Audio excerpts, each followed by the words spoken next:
সব নজর রাজধানী দিল্লির দিকে, কারণ সেখানে জোর তৎপরতা চলছে সরকার গঠনের। একদিকে যেমন এনডিএ শিবির দফায় দফায় বৈঠক, গতকালও বৈঠক হয়েছে, আজও রাজনাথ সিং এবং অমিত শাহ রয়েছেন জেপি নাড্ডার বাড়িতে, বৈঠক চলছে। অন্যদিকে বিরোধী শিবির, শাসকের থেকে যেন এগিয়ে রয়েছে বিরোধীরা। এনডিএর আগে প্রস্তুতি ইন্ডিয়ার, সরকারের বিরুদ্ধে লড়াইয়ের কৌশল ঠিক করতে বৈঠক দফায় দফায়। ইন্ডিয়া শরিকদের সঙ্গে বৈঠক অভিষেক বন্দ্যোপাধ্যায়ের। এনডিএর আগে প্রস্তুতি ইন্ডিয়া শিবিরেও সকালেই সমাজবাদী পার্টি নেতা অখিলেশের সঙ্গে বৈঠক করেছেন অভিষেক বন্দ্যোপাধ্যায়। সরকারের বিরুদ্ধে লড়াইয়ের কৌশল ঠিক করতেই এই বৈঠক, দফায় দফায় ইন্ডিয়া শরিকদের সঙ্গে বৈঠক অভিষেক বন্দ্যোপাধ্যায়। আপ সাংসদ রাঘব চাড্ডা, সঞ্জয় সিং এর সঙ্গেও বৈঠক। সকালে সমাজবাদী পার্টি নেতা অখিলেশের সঙ্গে বৈঠক করেছেন অভিষেক বন্দ্যোপাধ্যায়। আপ সাংসদ রাঘব চাড্ডা, সঞ্জয় সিং এর সঙ্গেও বৈঠকে অভিষেক। মৈত্রেয়ী আমাদের প্রতিনিধি রয়েছেন, আরো সরাসরি কথা বলবো মৈত্রেয়ীর সঙ্গে। মৈত্রেয়ী, এই যে বৈঠক যেখানে দেখা যাচ্ছে অভিষেক বন্দ্যোপাধ্যায়ের সঙ্গে আপ নেতা রয়েছেন, সপা নেতা রয়েছেন এবং এই তৃণমূল কংগ্রেস এবং সমাজবাদী পার্টির উপর কিন্তু বড় ভরসা রয়েছে এই মুহূর্তে ইন্ডিয়া জোটের। এই যে দফায় দফায় বৈঠক চলছে, এই বৈঠক কি নিয়ে হচ্ছে? কারণ আমরা এর আগে দেখেছি রাহুল গান্ধীর নেতৃত্ব মেনে নেওয়া বা কংগ্রেসের দাদাগিরি মেনে নেওয়া নিয়েও কিন্তু আপত্তি ছিল এই অভিষেক বন্দ্যোপাধ্যায়ের এবং সমাজবাদী পার্টিরও।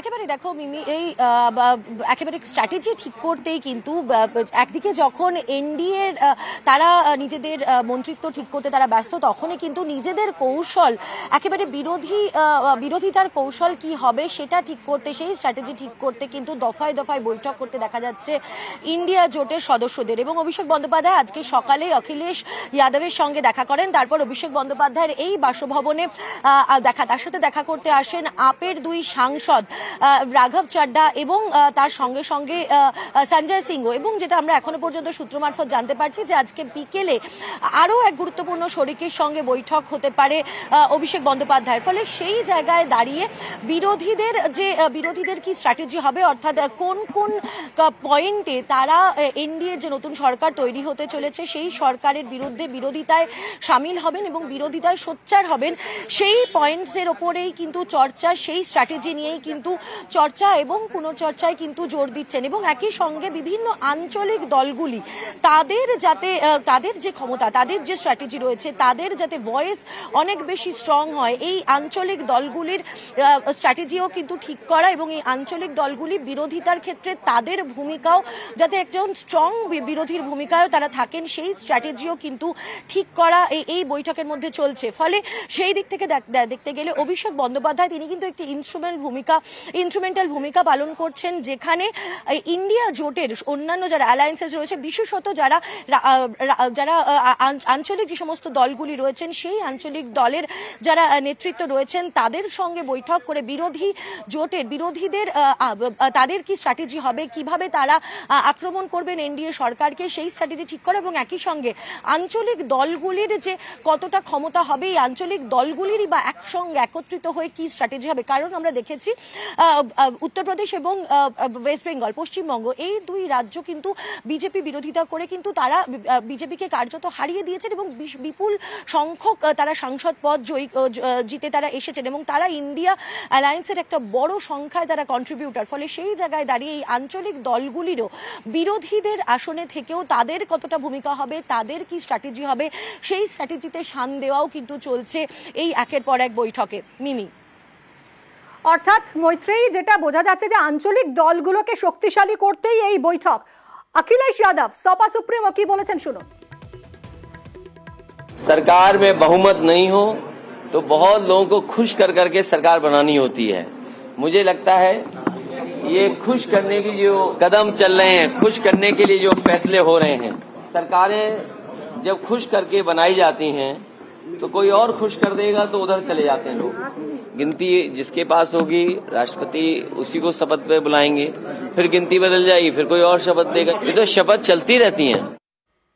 আবারও কথা বলবো মৈত্রেয়ী আমাদের প্রতিনিধির সঙ্গে। মৈত্রেয়ী, দিল্লিতে আমরা যেরকম দেখলাম অভিষেক বন্দ্যোপাধ্যায় এবং আপ নেতা বৈঠক হলো, অভিষেকের বাড়িতে আপ নেতারা এলেন, সেখানে সঞ্জয় সিং, রাঘব চাড্ডারা ছিলেন এবং এই আপের চিরশত্রু কংগ্রেস, এই যে বৈঠক, এখানে কি কোথাও ইন্ডিয়া জোটের একটা প্যারালেলি আঞ্চলিক শক্তিগুলোকে জোটবদ্ধ করার একটা প্রয়াস হচ্ছে?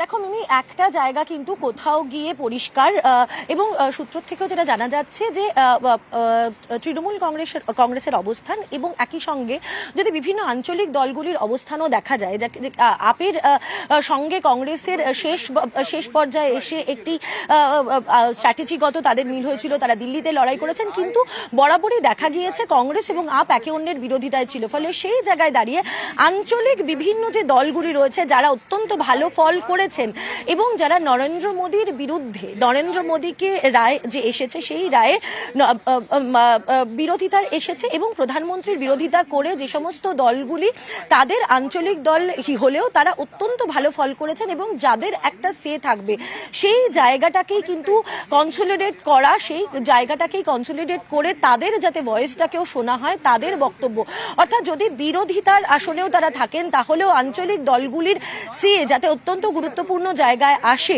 তাদের রায় এবং তাদের বক্তব্যও যাতে খুব গুরুত্বপূর্ণ পরিস্থিতিতে থাকে, তাদের বক্তব্যেরও যাতে গুরুত্ব পায় বিরোধিতার ক্ষেত্রে, অর্থাৎ বিরোধী যে স্ট্র্যাটেজি হবে সেক্ষেত্রে যাতে তাদের বক্তব্য যাতে গুরুত্ব পায়, সেই পয়েন্টেও কিন্তু তারা কথা বলছেন।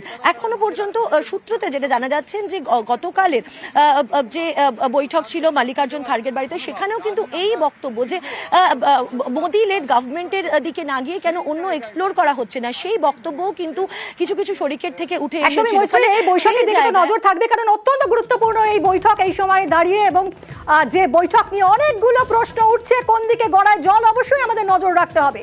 বিরোধী বৈঠকে অভিষেক বন্দ্যোপাধ্যায় এবং অখিলেশ যাদবের প্রশংসা। দিল্লিতে বিরোধী বৈঠকে যোগ দিয়েছেন অভিষেক এবং অখিলেশ। নিজেদের রাজ্যে বিজেপিকে রুখে দিয়ে ইন্ডিয়ার সংখ্যা বৃদ্ধি করেছেন। অভিষেক অখিলেশের প্রশংসায় সোনিয়া গান্ধী, রাহুল গান্ধী, মল্লিকার্জুন খার্গে সহ অন্যরা।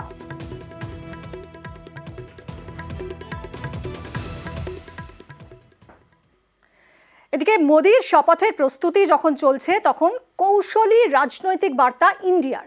বিরোধী আসনেই ইন্ডিয়া, সঠিক সময়ে সঠিক পদক্ষেপের বার্তা। দিল্লিতে বিরোধী জোটের বৈঠকে সিদ্ধান্ত চূড়ান্ত হবে। একক সংখ্যাগরিষ্ঠতা না পাওয়া বিজেপিকে চ্যালেঞ্জ।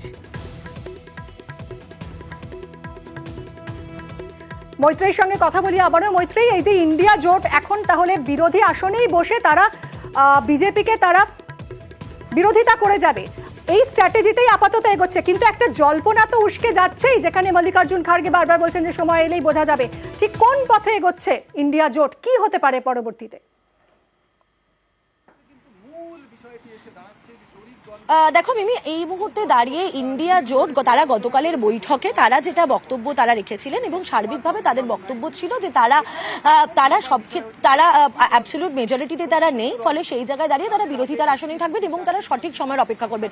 ফলে সঠিক সময় বলতে কি, যে বিরোধিতা করতে থাকা এবং একই সঙ্গে যে সমস্ত জোট সঙ্গীরা রয়েছেন সেই সমস্ত জোট সঙ্গীরা এবং যারা এনডিএর যারা জোট সঙ্গীরা রয়েছেন তাদের কি পদক্ষেপ হয়, তাদের কোন স্ট্র্যাটেজি হয় সেদিকেও নজরে রাখা, যাতে কোনো সময় যদি সেই পরিস্থিতি আসে যখন এই ইন্ডিয়া অ্যালায়েন্স তারা সরকার গঠন করতে পারবেন, সেই পরিস্থিতিতে আসলে তারপর সরকার গঠনের জন্য ঝাঁপানো।